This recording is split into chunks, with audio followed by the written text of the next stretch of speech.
Welcome to ఏ9 TV. ముందుగా bulletin లోని హెడ్లైన్స్. కుర్తాకు చెందిన పలాసలో నాటు తుపాకీ హల్చల్. కాంట్రాక్ట్ సేఫ్ జోన్ లో జరిగిన ప్రమాదంపై సమగ్ర విచారణ చేయాలి. ప్రజల పక్షాన నిలబడడమే నేరమా? అప్పలరాజుపై పీడీ యాక్ట్ అన్యాయం. బల్క్ డ్రగ్ పార్క్ రద్దు చేయాలని పోరాడుతున్న సిపిఎం. తెలంగాణ సీఎం రేవంత్ రెడ్డి చేసిన వ్యాఖ్యలపై చంద్రబాబు స్పందించకపోవడం దుర్మార్గం. దేవరాపల్లి ఎంపీడీఓ కార్యాలయంలో జరిగిన మండల పరిస్థితి సర్వసభ్య సమావేశం ప్రోటోకాల్ వివాదం. విశాఖ గాజువాక ఉత్పత్తి ఆధారంగా జీతాలు చెల్లిస్తామని ఇచ్చిన సర్క్యులర్ను వెంటనే రద్దు చేయాలి.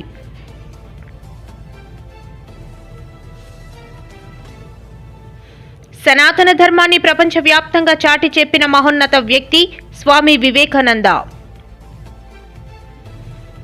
గాజువాక నియోజకవర్గం 87వ వార్డ్ పరిధి స్పోర్ట్స్ కాంప్లెక్స్ లో ఎన్టీఆర్ వర్ధంతి సందర్భంగా Sankranti premier league season 2 cricket tournament.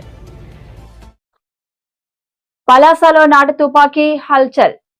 గత 13 సంవత్సరాలుగా రైల్వే స్టేషన్ లో 2 వీలర్ పార్కింగ్ స్టాండ్ తో పాటు రైల్వే రన్నింగ్ రూమ్ కాంట్రాక్ట్ చేస్తుండగా ఈసారి టెండర్ కొత్త వ్యక్తికి రావడంతో రగిలిపోయిన కాంట్రాక్టర్ తన అనుచరులతో కలిసి నాటు తుపాకీతో హత్యాయత్నానికి పాల్పడిన ఘటన శ్రీకాకుళం జిల్లా పలాసలో సంచలనంగా మారింది.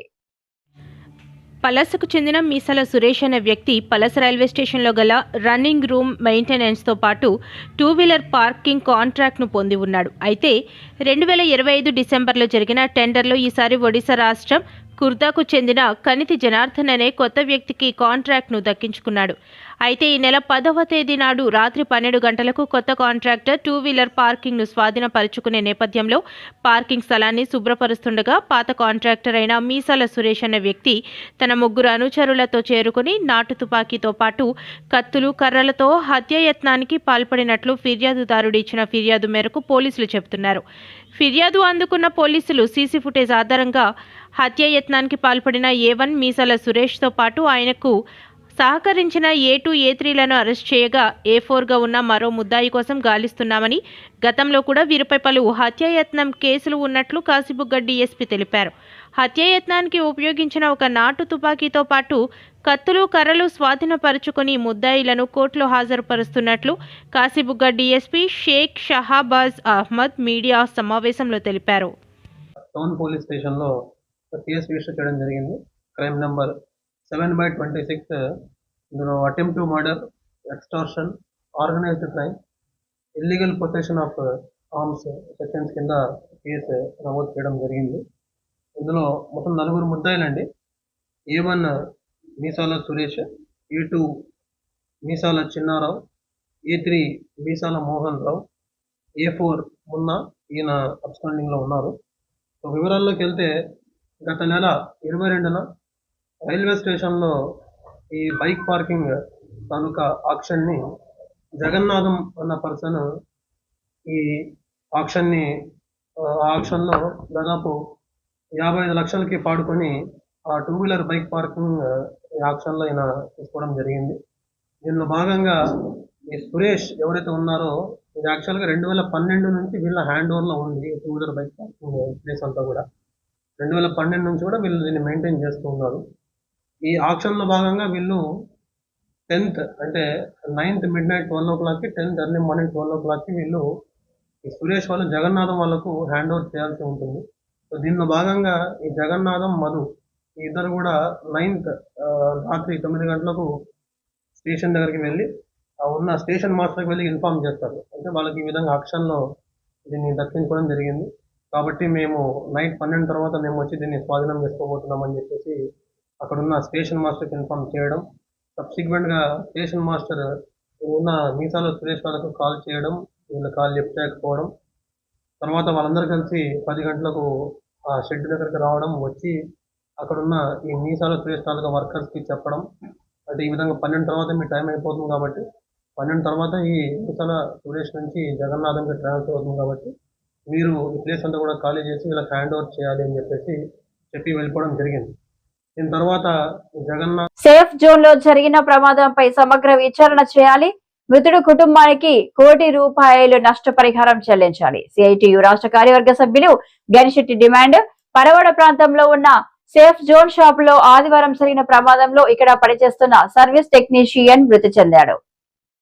అనకాపల్లి జిల్లాలో ఉన్నటువంటి పరవాడ ప్రాంతంలో ఉన్నటువంటి పరవాడ గ్రామంలో సేఫ్ జోన్ అనేటువంటి ఒక గ్యాస్ సంస్థ అనేటువంటి నెలకొల్పారు. ఈ గ్యాస్ అనేటువంటి ఫార్మా పరిశ్రమలు గ్యాస్ సరఫరా చేసేటువంటి సంస్థను ఇక్కడ నెలకొల్పారు.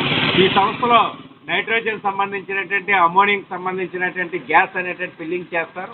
ఒక 4 సంవత్సరాల అనుభవం ఉన్నటువంటి ముమ్మడి సూర్యప్రకాశ్రావు అనేటువంటి కార్మికుడు 45 సంవత్సరాలు ఉన్న కార్మికుడు ఇక్కడ విధులు నిర్వహిస్తా ఉన్నాడు. ఆయన ఒక్కసారిగా గ్యాస్ పేలుడుతో ఆయన మృతి చెందినటువంటి పరిస్థితి. విశాఖపట్నం కేజీహెచ్లో మృతదేహాన్ని పెట్టారు. మృతదేహాన్ని ఏదైతే పెట్టారో దానికి కేజీహెచ్లో పోస్ట్ మార్టం నిర్వహించి కుటుంబానికి అందజేయాలనే ప్రయత్నాలు జరుగుతున్నట్లుగా తెలిసింది. అందుకని కుటుంబానికి నష్టపరిహారం ₹1 చెల్లించండి, కుటుంబాన్ని ఆదుకోండి. అదే సందర్భంలో ఈ సేఫ్ జోన్ అనేటువంటి సంస్థకి ఏ రకమైనటువంటి అనుమతులు లేవు. ఫైర్ సంబంధించినటువంటి కానీ పొల్యూషన్ కంట్రోల్ బోర్డు నుండి కానీ లేకపోతే ఇన్స్పెక్టర్ ఆఫ్ ఫ్యాక్టరీ నుండి కానీ ఏ అనుమతులు లేవు. అన్ని కోణాల నుండి దర్యాప్తు చేసి ఈ సంస్థపై చర్యలు తీసుకొని నివాస ప్రాంతాల మధ్య ఇట్లాంటివి నెలకొల్పడం వల్ల ప్రజల ఆరోగ్యాలతో ప్రజల జీవితాలతో చెలగాటం ఈ ప్రమాదం మరింత పెరుగుంటే మాత్రం ఈ పక్కన ఉన్నటువంటి నివాస ప్రాంతాల్లో ఉన్న ప్రజలు కూడా మృతి చెంది ఉండేవారు. కాబట్టి ఈ మృతి చెందిన కార్మిక కుటుంబాన్ని ఆదుకోవడంతో పాటు ఈ యాజమాన్యం మీద క్రిమినల్ చర్యలు తీసుకోవాలని అనకాపల్లి జిల్లా సిఐటియు డిమాండ్ చేస్తాం. ప్రజల పక్షాన నిలవడమే నేరమా? అప్పలరాజుపై పీడీ యాక్ట్ అన్యాయం. అడ్డ రోడ్డు జంక్షన్ బహిరంగ సభలో వి శ్రీనివాసరావు కేసు రద్దు చేసి తక్షణం విడుదల చేయాలని డిమాండ్. ప్రజల పక్షాన పోరాడుతున్న రైతు సంఘం నేత అప్పలరాజును చూసి ప్రభుత్వం భయపడుతుందని సిపిఎం రాష్ట్ర కార్యదర్శి వి శ్రీనివాసరావు అన్నారు.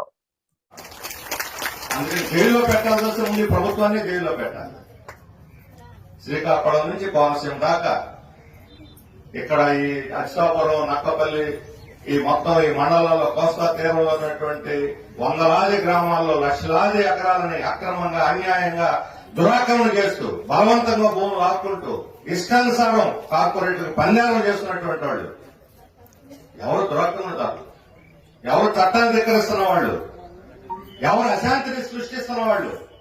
రాజేపేటలో రోజుల తరబడి శిబిరం వేసుకుని పనులు మానుకొని ఆడవాళ్లు మగవాళ్లు అక్కడే కూర్చొని మా వద్దు ఈ బల్క్ డ్రగ్ పార్కు అని చెప్పని అక్కడ వాళ్ళందరూ కూర్చొని ఆందోళన చేయడానికి కారణం ఎవరు? మీరు కాదా, మీ విధానాలు కాదని అడుగుతున్నాను. ఇక్కడ హోంమంత్రిగా ఉన్నారు నియోజకవర్గం అనిత గారు. ఆమె ఇంతకుముందు ప్రతిపక్షంలో ఉన్నప్పుడు చాలా ఉద్యమాలు నడిపారు. ప్రజాస్వామ్యం గురించి కూడా మాట్లాడారు. మనందరం కూడా హర్షించాం. ప్రజాస్వామ్యం కోసం ఆమె మాట్లాడిన తీరు చూసి ముచ్చటేసింది ఆ రోజు. కానీ ఈ రోజు అదే అనితమ్మ గారు తన రాజకీయ భవిష్యత్తుకి తానే సమాధి నిర్మించుకుంటున్నది అప్పలరాజును జైల్లో పెట్టడం ద్వారా నేను స్పష్టంగా చెప్పదలుచుకున్నాను. ఎవరో ఏమో చేయాల్సిన అవసరం లేదు. తన సమాధిని తానే తవ్వుకుంటా ఉన్నారు. ఆ రోజు ఏం చెప్పారు? ఈ రాజయ్యపేటలో బల్క్ డ్రగ్ పార్క్ రాదు చెప్పారు. ఈ మధ్య ముఖ్యమంత్రి గారు కూడా వచ్చి ప్రకటించారు విశాఖపట్నం. వాళ్ళందరినీ పిలిపించుకొని బహిరంగ చెప్పాలా, వాళ్ళందరినీ రహస్యంగా పిలిపించుకొని మీడియా లేకుండా వాళ్ళకు హామీ ఇచ్చారు. ఏమని? ఇక్కడ బల్క్ డ్రగ్ ఫ్యాక్టరీ పార్క్ పెట్టాము, మీరు ఆందోళన పడద్దు, వెళ్ళిపోండి. మరి ఎందుకని మీడియాకి చెప్పలేదు అదే విషయాన్ని? సరే మీడియా లేదు, వాళ్ళకి చెప్పారు.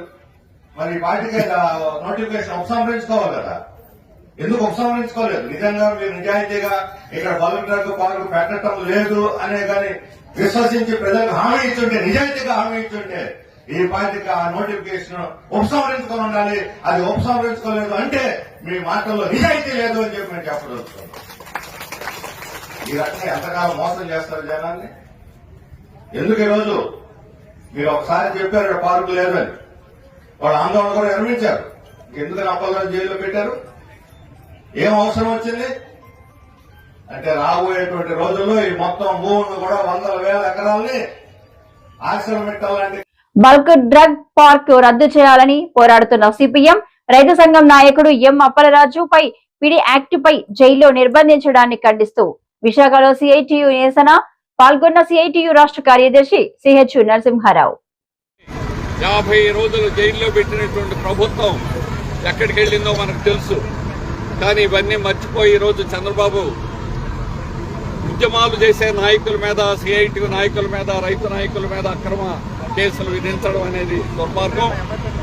ఇది నిర్బంధ కాండ ద్వారా ఉద్యమాలను అణిచేదానికి ప్రయత్నం చేయడం తప్పించుకోవడం కాదు. నేను 50 ఏళ్ల నుంచి ప్రజా ఉద్యమాల్లో ఉన్నాను. 500 పైగా నా మీద అక్రమ కేసులు పెట్టారు. అన్ని తప్పుడు కేసులే, ఒక్క కేసు రుజువు కాల. కానీ యజమానులకి ఊడిగం చేసేదానికి మాత్రం ఈ కేసులు పెడతారు. అందుకోసమే ఈరోజు యాజమాన్యం బల్క్ డ్రగ్స్ పార్క్ అనే పేరుతో 3000 ఎకరాల్లో అక్కడ బల్క్ డ్రగ్స్ పెట్టడాన్ని అక్కడ ప్రజలు వ్యతిరేకిస్తున్నారు. మత్స్యకారులు వ్యతిరేకిస్తా ఉన్నారు. రాజయ్యపేట మత్స్యకారులు హోమ్ మినిస్టర్ స్వయంగా ఆ గ్రామానికి రాబోతే చెట్లు కొట్టేసి ఆమె లోపలికి రానివ్వాల. ఒక్కరిని అరెస్ట్ చేసే ధైర్యం లేదు మీకు. కానీ దాన్ని ఉద్యమాన్ని నడిపిస్తున్నారని ఈరోజు అప్పలరాజుని అరెస్ట్ చేశారు. అందువల్ల తప్పుడు కేసులతో, అక్రమ కేసులతో మత్స్యకారులకు అండగా ఉన్నారని అప్పలరాజుని అరెస్ట్ చేయడం జరిగింది బల్క్ డ్రగ్ పార్కు పేరుతో. అలాగే పక్కనే ఉన్నటువంటి ఆర్సలాల్ మిట్టల్ వీళ్ళిద్దరికీ 5000 ఎకరాల భూములు అప్పడంగా అప్పజెప్పాలని ప్రభుత్వం ప్రయత్నం చేస్తుంది. దాన్ని అడ్డుకోవడానికి అక్కడ స్థానిక ప్రజలు సిద్ధమవుతున్నారు. హెట్రో డ్రగ్స్ కాలుష్యం చూసిన తర్వాత ఆ ప్రాంతంలో ఎవడు కూడా ఇట్లాంటి పరిశ్రమను పెట్టడాన్ని అంగీకరించరు. అందరూ వ్యతిరేకిస్తున్నారు. అన్ని పార్టీల వాళ్ళు ఉన్నారు. కానీ ఒక అప్పలరాజుని ఎందుకు అరెస్ట్ చేశారనంటే పోరాటాల్లో అగ్రభాగాన్ని ఉండే సిఐటి, సమరశీల పోరాటాలు నడిపించేది సిఐటి. అందుకని సిఐటి నాయకుల్ని, రైతు నాయకుల్ని అక్రమంగా అరెస్ట్ చేయడం అనేటువంటి జరిగింది. ఈ రకంగా అక్రమ కేసులు పెట్టినంత మాత్రాన సిఐటి, రైతు సంఘాలు భయపడవు. మా ఉద్యమాన్ని మరింత ఉధృతం చేస్తాం. ఈ ప్రభుత్వాలు పతనం అవుతాయి. ఈ రకంగా ఉద్యమాలను అణిచేదానికి చేస్తే దాని పర్యవసానాలు తప్పనిసరిగా, దాని ఫలితాలు అనేటువంటిది ఈ ప్రభుత్వాలు అనుభవించక తప్పదు. నేను 50 ఏళ్ల నుంచి గాయత్రి సుబ్బరామిరెడ్డి 10 రూపాయలు ఇవ్వాలంటే రోజు కూలి ఆ రోజుల్లో 84లో 8 రూపాయలు ఇచ్చి మమ్మల్ని 10 రూపాయలు ఇవ్వమన్నందుకు 6 మాసాలు జైల్లో పెట్టాడు. అట్లా ఆ రోజు దగ్గర నుంచి ఆంధ్ర స్టీల్ మిట్టల్ దగ్గర నుంచి వీళ్ళందరూ యజమానులకి కొమ్ముగాసే ప్రభుత్వాలు. పాలక వర్గంలో ఎవడున్నా. తెలంగాణ సీఎం రేవంత్ రెడ్డి చేసిన వ్యాఖ్యలపై చంద్రబాబు స్పందించకపోవడం దుర్మార్గమని వైసీపీ మాజీ ఎమ్మెల్యే విశ్వేశ్వర్ రెడ్డి మండిపడ్డారు. చంద్రబాబు ప్రజల వ్యాఖ్యలు చూస్తుంటే రేవంత్ రెడ్డి చెప్పింది నిజమే అన్నట్లుగా ఉంది అని వ్యాఖ్యలు చేశారు. ఈ మేరకు ఆయన మీడియాతో మాట్లాడారు. కానీ ఈ రోజు వరకు కూడా ఇది రాష్ట్రానికే చాలా అవమానకరమైనటువంటి విషయం.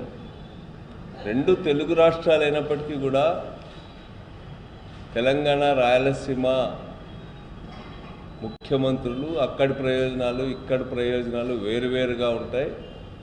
అట్లాంటప్పుడు ఆంధ్ర రాష్ట్ర ప్రయోజనాలు దెబ్బతీసేలా చంద్రబాబు నాయుడు గారిని ఒప్పించాలని రేవంత్ రెడ్డి గారు చెప్పడం అనేటువంటిది ఆంధ్ర రాష్ట్ర ప్రజలందరికీ కూడా ఇది అవమానకరమైంది. ఇది ఒక రకంగా ద్రోహపూరితమైనటువంటిది కూడా అనేటువంటిది ఇక్కడ అందరూ కూడా అభిప్రాయపడినారు.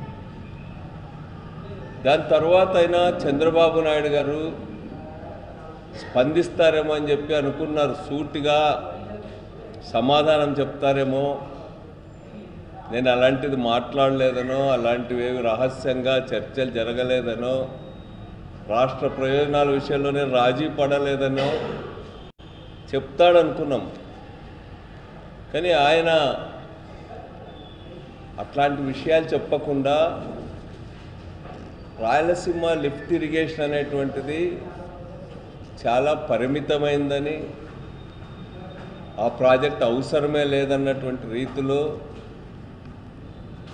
ఆయన మాట్లాడటమే కాకుండా వాళ్ళ ఇరిగేషన్ మినిస్టర్తో కూడా అదే మాటలు మాట్లాడించినాడు.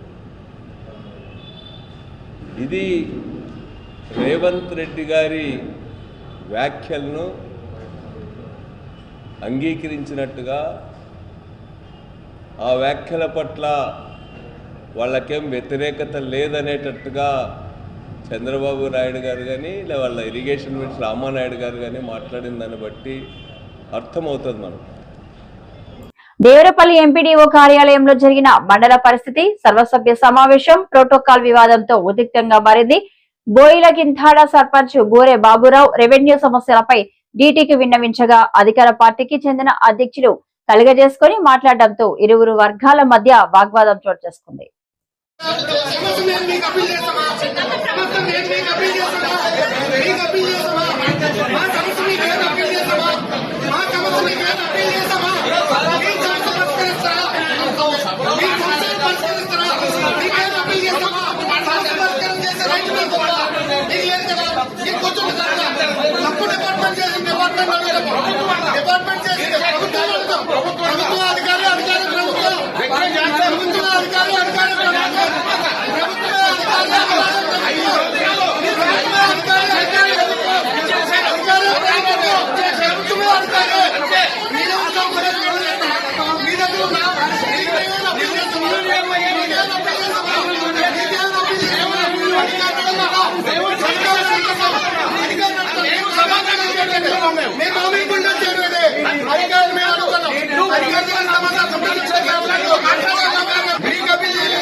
మాకు అర్థమాటిక్ విషయం చెప్పలేదండి.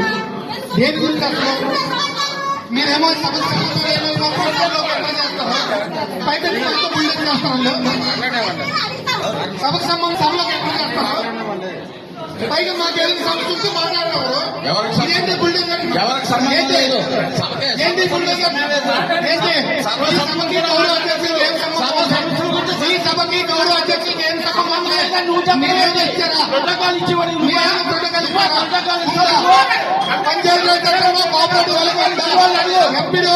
విశాఖ గాజువాక ఉత్పత్తి ఆధారంగా జీతాలు చెల్లిస్తామని ఇచ్చిన సర్క్యులర్ ను వెంటనే రద్దు చేయాలి.